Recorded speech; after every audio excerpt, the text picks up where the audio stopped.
আজ দুদিন ধরে কিছু খাইনি মহারাজ, কিছু সাহায্য করুন। এটা কি করে সম্ভব গোপাল? তুমি তো কম রোজগার করনি, কোথায় গেল সেই সব অর্থ? বিশ্বাস করুন মহারাজ, কিভাবে যেন সব অর্থ আমার কাছ থেকে চলে গেল।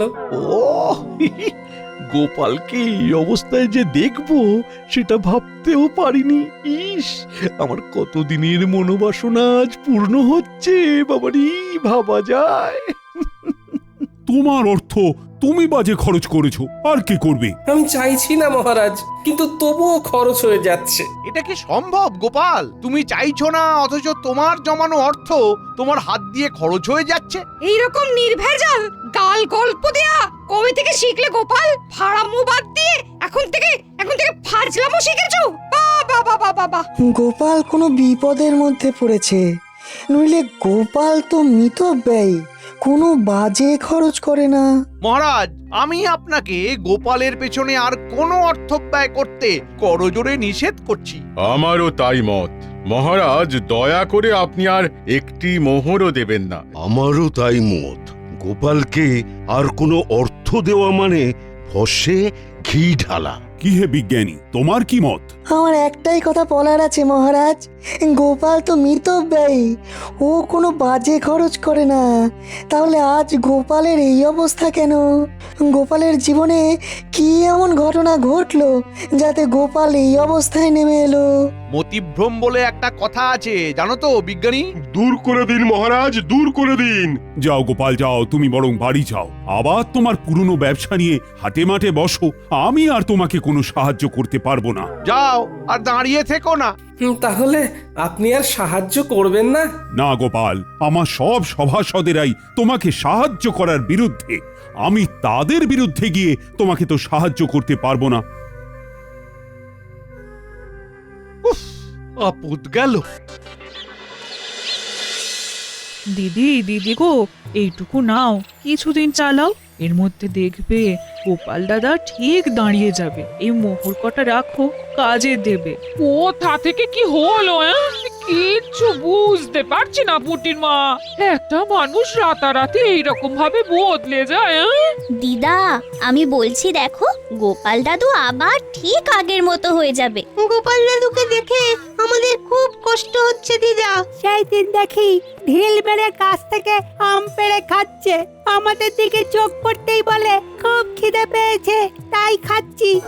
ইস, এই দিনটাও দেখতে হচ্ছে আমায়। দিদি, গোপাল দাদা এখন কোথায়? রাজসভায় গেছে, দেখা যাক মহারাজ কিছু সাহায্য করতে পারেন কিনা।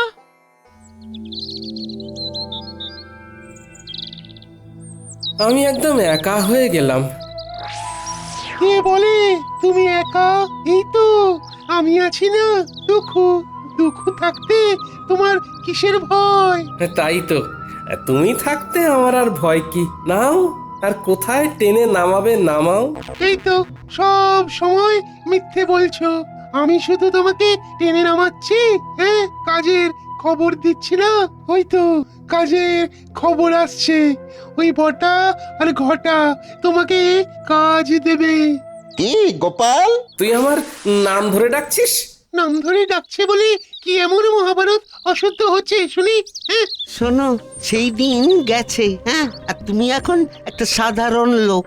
তোমার সম্মান প্রতিপত্তি সব চলে গেছে, দয়ায় বেঁচে আছো। একটা কাজ করবে, আমাদের বাড়ির চারপাশটায় কাল ভালো করে জঙ্গল সাফ করে দিলে 2টো মোহর পাবে। বলো করবে কিনা বলো? বলে দাও করবে। করব। তাহলে কাল সকালে ভোর ভোর চলে এসো, খাবার নিয়ে আসবে, খোরাকি দিতে পারবো না। কি গোপাল, ঠিক আছে তো? এই কাজটা ভালো করে করলে তোমাকে আবার একটা কাজ দেব, ঠিক আছে?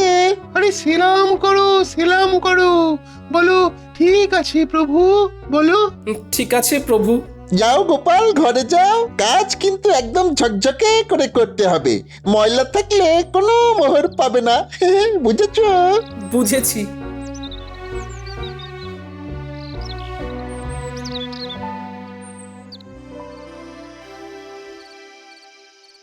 মহারাজ এ কি শুনছি? কি শুনলে তুমি যে এত উত্তেজিত হয়ে আমার কাছে এলে? দাসের মুখে শুনলাম গোপাল নাকি আপনার কাছে এসেছিল সাহায্যের জন্য। হ্যাঁ এসেছিল, আমি সাহায্য করিনি, কারণ আমার সভাসদেরা সবাই গোপালকে সাহায্য দেবার বিপক্ষে ছিল।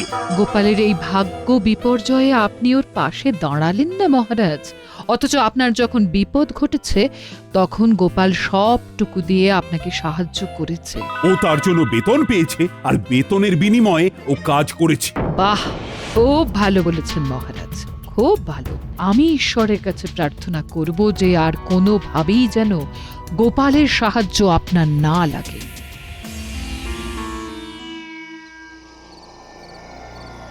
এতদিনে একটা ঠিকঠাক কাজ হয়েছে। ওহ, তোমার তুলনা নেই রাজ্যতীষী, তোমার তুলনা নেই। জ্যোতিষ মতে গোপালের এখন 7.5 চলছে, মানে কায়দা করে ওর জীবনে দুঃখটাকে এনে দিতে হবে।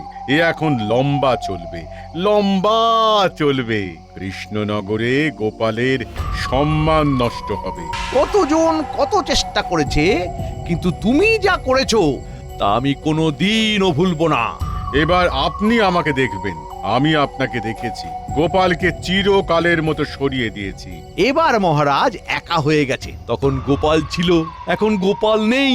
এখন দুহাতে লুটে পুটে খাবো, কেউ বলার নেই। চলো বাজারে যাই, মোহর দ্বিগুণ করে আসি। বাজারে এত রাতে? আরে রাতের বাজারই তো আসল বাজার। চলো একটা মোহর নিয়ে চলো। বাজারে আবার এসব হয় নাকি? আরে বাজারে একটা জায়গা আছে, সেখানে একটা কল আছে। একটা মোহর দিলে তোমার ভাগ্যে যদি থাকে তাহলে ওই একটা মোহর থেকে 500 মোহর হাতে চলে আসবে। এই একটা কল, নাম হলো গেঁড়া কল। সত্যি বলছো? আমি তোমাকে কেন মিথ্যে বলবো বলো? হ্যাঁ, কিন্তু আমার কাছে তো কিছু নেই গো দুঃখু। চলো চলো হেসেলে চলো। তোমার গিন্নি কয়েকটা মোহর পেয়েছে, ওই পুটির মা দিয়ে গেছে। তোমার গিন্নি এখন নেই, এই সুযোগ। চলো মোহরগুলো নিয়ে নাও, তোমাকে ধনী মানুষ হতে হবে। বলছো? তাহলে চলো। কোথায় রেখেছে? কুলুঙ্গিতে একটা ঘটির মধ্যে রাখা আছে।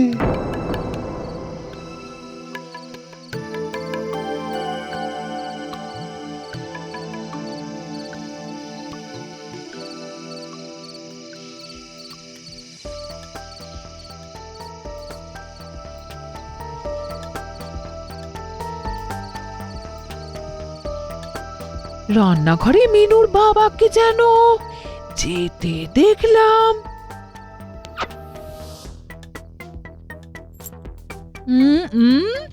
দেখি তো এখন রান্নাঘরে গিয়ে কি করছে। দেখি হ্যাঁ, বলি হচ্ছেটা কি? আমার ঘরে শীত কাটছো? আমি যেটা বলছি সেইটা বলো। তুমি না আমার অর্ধাঙ্গিনী, তুমি তো আমার অর্ধেকটা। তুমি না আমার অর্ধাঙ্গিনী, তুমি তো অর্ধেকটা গো। থামো, আমি কোথায় খাবার জোগাড় করতে হিমশিম কাটছি আর তুমি আমার সঞ্চয় শীত কাটছো? শোনো, আমি হলাম গিয়ে তোমার গিন্নি, আমাকে ভুজুং ভাজুং দেওয়া অত সহজ নয়। দেখি গিন্নি, এইভাবে কেউ পরনের কাপড় নিয়ে টানাটানি করে? আমি তো বিকচ্ছ হয়ে যাব, আমার কাছা খুলে যাবে গিন্নি। আমার চোখকে ফাঁকি দেওয়া? ওরে বাবা, কি দজ্জাল গিন্নি গো তোমার! ট্যাঙ্ক থেকে ঠিক বার করে নিল। দুঃখু, আমি কি বলেছিলাম? এখান থেকে চলো এখন। হ্যাঁ হ্যাঁ হ্যাঁ, চলো চলো। আমার এই সব একদম ভালো লাগে না। চলো চলো বাইরে চলো। বলি কোথায় যাওয়া হচ্ছে শুনি? বলো যেদিকে দু চোখ যায়। যেদিকে দু চোখ যায়? চলো, ছোট ছোট ছোট ছোট। এই শোনো বলছি।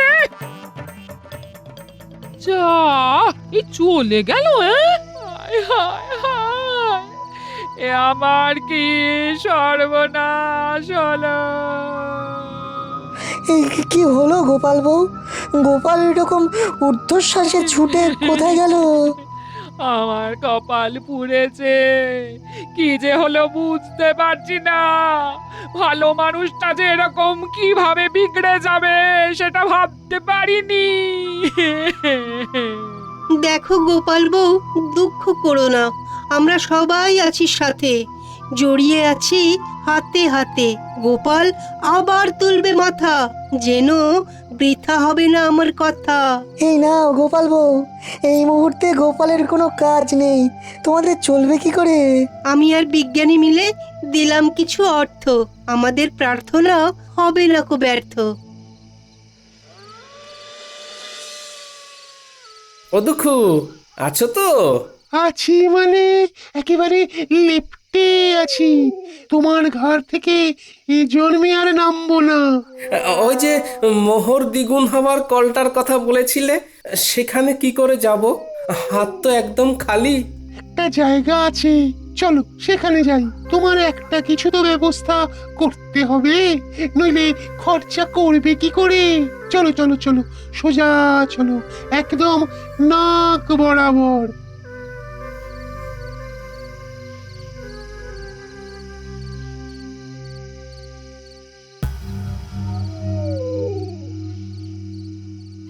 কি হলো? তখন থেকে দেখছি নিজে নিজে ফিক ফিক করে হাসছো। কি হয়েছে? কি হয়েছে? এতদিনে শিখে ছিঁড়েছে। গোপাল বিদায় হয়েছে চিরতরে। এই গোপাল চিরতরে বিদায়? কি করে কি করে? কালো জাদু জানো? জাদু? জাদু আবার সাদা কালো হয় নাকি? কথাটা আবার পাঁচকান করো না। একটা পাতি লেবুর মধ্যে মন্ত্র পড়ে দুঃখকে জাদুর সাহায্যে ঢুকিয়ে রেখেছিল আমাদের রাজ্যতীষী। তারপর তারপর তারপর সেই দিন রাতে আমি আর রাজ্যতীষী ওই লেবুটাকে নিয়ে গেলাম বটা ঘটার কাছে। ঘটার বটা, এই লেবুটা গোপালের বাড়ির দোরগোড়ায় রেখে দাও। গোপালের পায়ের চাপে যেই লেবুটা ফাটবে, অমনি ওই লেবু থেকে দুঃখ গিয়ে গোপালের ঘাড়ে চাপবে। ব্যাস, গোপাল দুঃখের কোপে পড়ে সবকিছু হারাবে। 1 মাসের মধ্যে গোপাল একেবারে পথের ভিখারি হয়ে যাবে। এসব সত্যি ঘটবে তো, না আগের মতো সব ভুলভাল হবে? আমার কালো জাদুবিদ্যাকে অবিশ্বাস করো না, কাজটা করেই দেখো না, মজা পাবে। রাজকর্মচারী যদি হতে চাস তাহলে আমরা যেভাবে বলছি সেইভাবে কাজ কর। ঠিক আছে, দিন। এবার চলো, আজ রাতের মধ্যেই এটা করতে হবে। খুব ভালো সময়, আজকের পরে আবার 6 মাস পরে এই তিথি আসবে, সুতরাং বুঝতেই পারছো। পাচ্ছি। তাহলে এক্ষুনি চল, আমাদের চোখের সামনেই ঘটনাটা ঘটুক। চলুন তাহলে। তারপর হ্যাঁ, তারপর সেই অমাবস্যার রাতে আমরা 4 জন গোপালের বাড়ির কাছে এসে দাঁড়ালাম। ঠিক এই জায়গাটাতেই লেবুটা রাখো। হ্যাঁ, এখানে এখানে। সেটা না হয় রাখলাম। গোপাল দাদা না এলে তো হবে না। আরে আমরা এসেছি কি করতে? ওকে দেখে বাইরে বার করব, তোমরা দেখে যাও খালি খেলাটা। তোরা তোদের কাজটা কর, নে নে রেখে আয়। রেখে এসে লুকিয়ে পড়ো। মন্ত্রীমশাই আপনিও লুকিয়ে পড়ুন। আর হ্যাঁ বটা, লম্ফটা আমার হাতে দিয়ে যা। এইখানে লেবুটা রাখলাম। গোপাল, ও গোপাল, একটু বাইরে এসো না। কে? আরে আমি রাজ্যতীষী। তোমার সাথে একটা খুব জরুরি প্রয়োজন আছে, একবার বাইরে এসো না গোপাল। ও বাবা, এত রাতে রাজ্যতীষী? আসছি।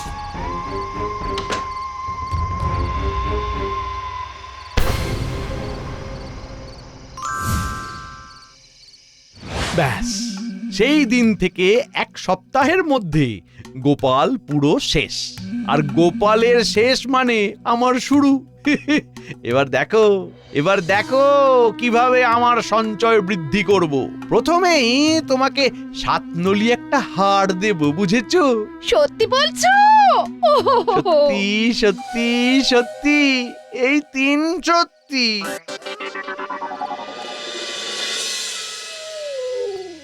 ওই দেখো গোপাল, একটা পাথর পড়ে আছে, দেখতে পাচ্ছো? অন্ধকারে কিছু দেখতে পাচ্ছি না, তুমি আমাকে নিয়ে চলো। এই যে এই পাথরটা, এই পাথরটাকে ঠেলো ঠেলো ঠেলো। এগুলো কি? গর্তের মধ্যে এগুলো কি? এগুলো সব তোমার। নতুন করে খরচা করতে শুরু করো। বস্তাটাকে তুলে নাও, নাও নাও, তুলে নাও। হ্যাঁ, তারপর রাতের বাজারে চলো। ওই গেঁড়া কলে মোহর দেবে, আর মোহর দ্বিগুণ হয়ে যাবে। সুযোগ এসেছে দুকুকে ঘাট থেকে নামানো। একটা সোনার মোহর গর্তে ফেলে দিই। কি গো গোপাল, হলো? এই রে দুঃখু ভাই, বস্তা থেকে একটা সোনার মোহর গর্তের মধ্যে পড়ে গেল। দুঃখু ভাই, গর্তের মধ্য থেকে সোনার মোহরটা তুলে দেবে? এ বাবা, ভালো করে ধরতেও পারো না। দাঁড়াও দাঁড়াও, দেখছি। উহ, কি শান্তি! অবশেষে দুঃখু নামলো ঘাট থেকে। এবার শান্তি শান্তি, মহা শান্তি।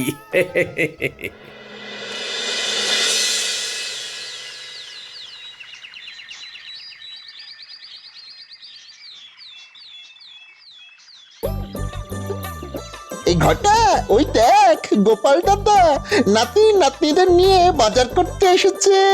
ওর তো আমাদের বাড়ির জঞ্জাল পরিষ্কার করার কথা ছিল। তাই তো, চল দেখি। কিরে পুঁটি, ন্যাপলা, গুলটে, আমার বানর সেনা, বল এই ইলিশ মাছটা নিয়ে নি। হ্যাঁ হ্যাঁ, নিয়ে নাও গোপাল দাদু। আজ শুধু ইলিশ দিয়েই ভাত খাবো। ইলিশের নানা পদ, ভাপা ইলিশ, সর্ষে ইলিশ, ইলিশের পাতুরি। কি গোপাল, তোমাকে না বলেছিলাম আজ আমাদের বাড়ির চারধারের জঙ্গলগুলো সাফ করে দিতে? শোনো বটা ঘটা, আমার ঘরের নালাটা জঞ্জালে জমে গিয়েছে। একটু ঝাঁটা কোদাল দিয়ে পরিষ্কার করে দিও কেমন? তোমাদের 3টে করে সোনার মোহর দেব। তাড়াতাড়ি এসো কিন্তু, নইলে অন্য কাউকে দিয়ে করিয়ে নেব।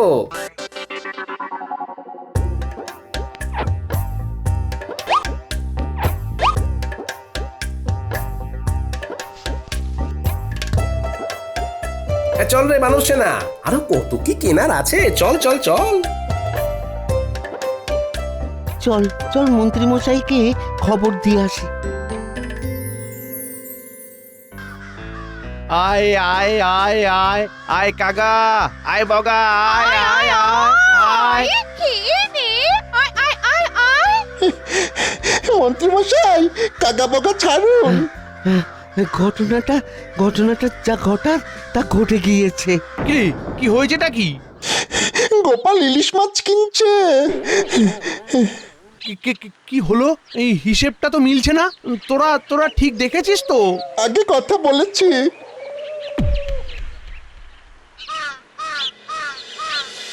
এই তো, আবার তোমাকে নিজের জায়গায় দেখতে পেয়ে খুব ভালো লাগছে। তা কি হয়েছিল গোপাল? বুদ্ধিতে এর কোনো ব্যাখ্যা নেই বিজ্ঞানী।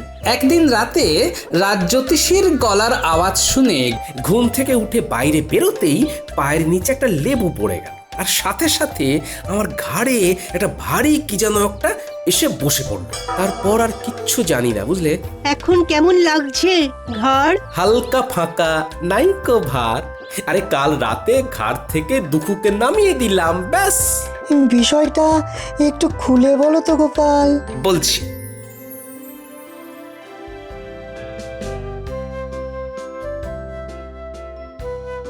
শুনেছেন মহারাজ, গোপাল আবার নিজের জায়গায় ফিরেছে।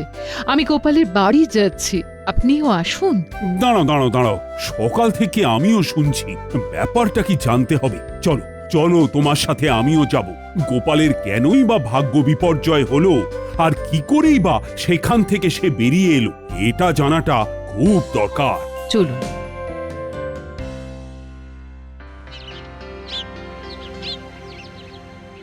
এবার বুঝলে তো? দেখো, এইসব আমার বিশ্বাস হয় না, তবুও বলছি এর মধ্যে রাজজ্যোতিষীর সাথে মন্ত্রী মশাইও আছেন। বাবা বাবা, তোমাকে দেখে কি ভালোই যে লাগছে। ফিরে এসেছো? গেলাম আর কোথায় যে ফিরে আসবো। কাঁধের ভারটাকে শুধু নামিয়ে দিলাম, ব্যাস, হালকা হলাম। কাঁধের ভার? কাঁধে কিরকম ভার ছিল তোমার? কই গো গোপাল, তোমাকে দেখি। আমি কি বলেছিলাম? গোপাল ঠিক নিজের জায়গা ফিরে পাবে। কি ব্যাপার হয়েছিল গোপাল, আমাকে বলো। কি আর বলবো মহারাজ, আমার ঘাড়ে বসেছিল দুঃখু। সে আমাকে সব বাজে রাস্তাগুলো দেখাচ্ছিল, আমাকে কপর দক্ষিণ করে দিয়েছিল। আমি এক্ষুনি গিয়ে আবার গর্ত থেকে দুঃখকে বার করে দিচ্ছি। আমি আমি একটু আসছি মহারাজ। একটা একটা কাজের কথা মনে পড়ে গেল হঠাৎ। আসি।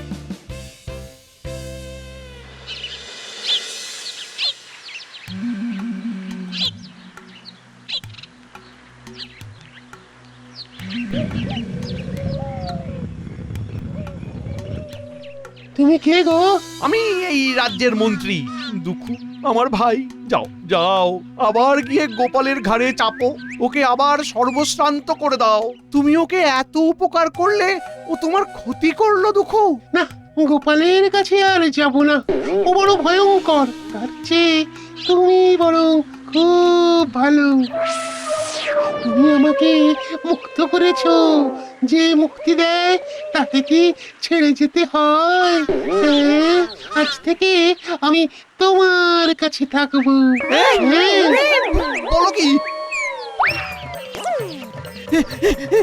না না না না দুঃখু, না না না